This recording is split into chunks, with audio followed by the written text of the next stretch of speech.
Hello, oh, Galen's got Parkinson's here, and today I'm going to start to look at my Wild West game.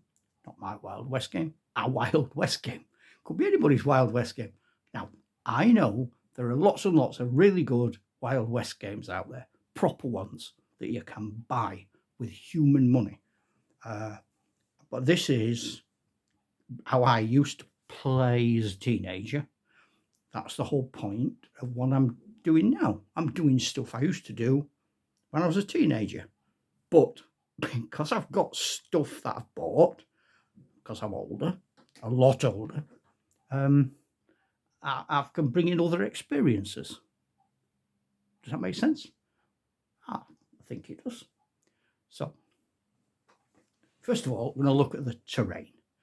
So instead of my mum's old tablecloth, I've now invested in a deep cut map with desert effects. So perhaps if we look at it a bit more closely, you can see all the rubbly terrainy bits. That's enough of that. In the distance, I've got a hill that I bought at a War Games fair. I think I probably bought it when I was at Plymouth. But that's by the by. There are War Games fairs all over the world. So I'm sure you can find something. I'm sure if you're clever and dexterous and nimble, then you can make your own. I mean, this piece of terrain here, made by the same people, it's MDF, nicely sanded, put some gravel and stones on, bit of grass, Bob's your uncle, Fanny's your aunt, etc. These are Timpo cacti. So I'm going to base my game on very, very loosely on probably the most, not most famous, the first proper Jerry Anderson puppet series. They'd done others. I think Billy the Battery Boy, I think. But the first one I remember is Four Feather Falls. And actually I found it on YouTube the other day. And it's literally before my time. I was 2 when they made it, and I was only 3 when they put it out February 1960 on Granada television. Four Feather Falls. And that with all the music was sung by a guy called, oh, that's bad. What was he called? Can't remember what he was called.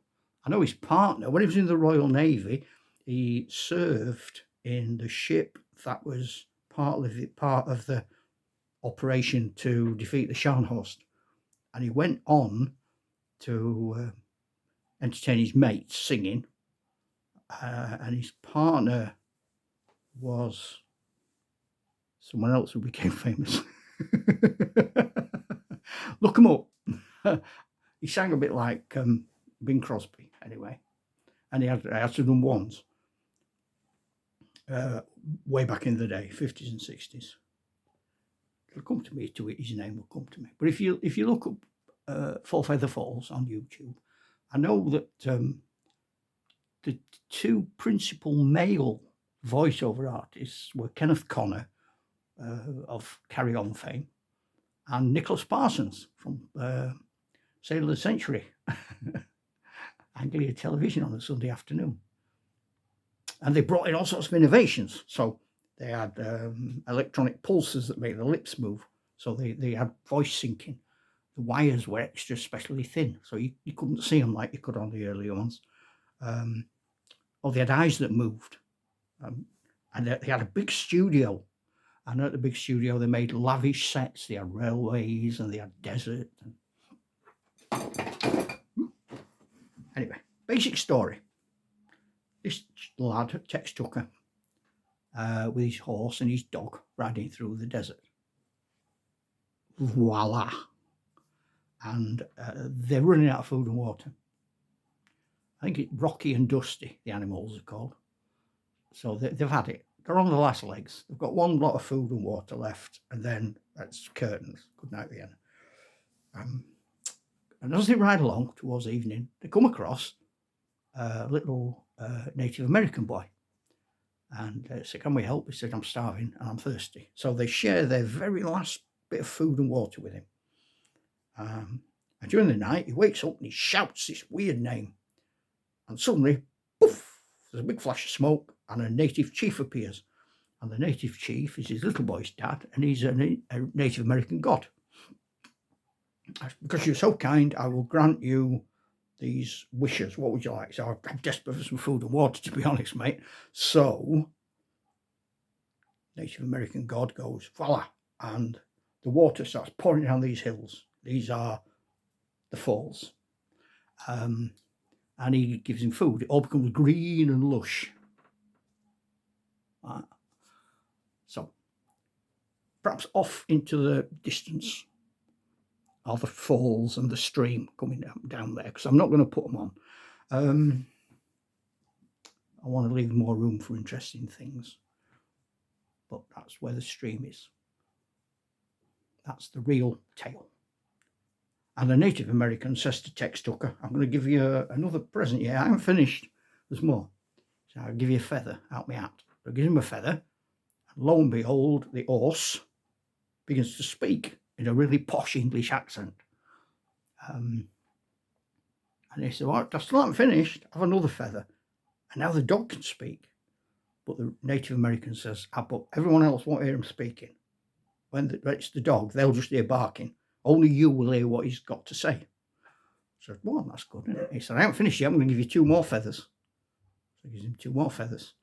And suddenly both of his guns, I'm guessing it's 1 for each feather, start shooting all by itself. He said, well, I didn't touch them. He said, no, you don't need to. They know when they've got to shoot. There's loads of episodes where Tex Tucker nearly always ends up ambushed and he has to put his hands up. And the baddie's going, I will shoot you. And he goes, okay, put my hands up. And then suddenly the guns go, shoot the guns out the baddie's hand. But it's a bit sort of darker and more grown up than previous children's things. There are bits where Tex has rope on his horse and he's got a noose round his neck. There's one where you never see people get killed, but they say, oh, you shot the wagon driver, grrr, and things like that. Usually, like the bank robber, Pedro, whatever he's called, Tex shoots his guns out of his hands and shoots his hat off. And then he punishes him by banishing him from the town, upon which he instantly returns. Tex shoots his bits off and then banishes him, and he comes straight back again. So you've got these recurrent villains. So yeah, it's not great, but it's fun. And I watched it when I was a but a lad, and so 4 Feather Falls. So this is the land that Tex was entering, and so it comes to here from over there, having been replenished. And eventually a town grows up around him and elects him sheriff. And the series ends, because there's only 1 series, they don't commission another, with him leaving, riding off. But then, obviously, Jerry Anderson goes on to make, I think they made Supercar next. Although, look it up, because I might be wrong. I think they did Supercar, Fireball XL5, and then, obviously, Thunderbirds is what they're famous for. Fireball XL5. I like Supercar. Travels on land or under the sea, and it can journey anywhere. Supercar. And then for your own work, this tune is the end of one of those series. Okay? It's got nothing to do with the series, really. Find out which series. Okay? There's no prizes. Just find out which one. Marina, Aquamarina. Now, some of you, as soon as I said I was going to do an end, they knew that was Aquamarina. They knew that. They started singing. People all over the world were singing that. Fantastic. So, this is going to become, in the next video, the scene for my game set in the town of Four Feather Falls. Okay, well, that were that. That were all right, wasn't it? Yeah, just leave you with a quick look. And I shall say, ta-da then.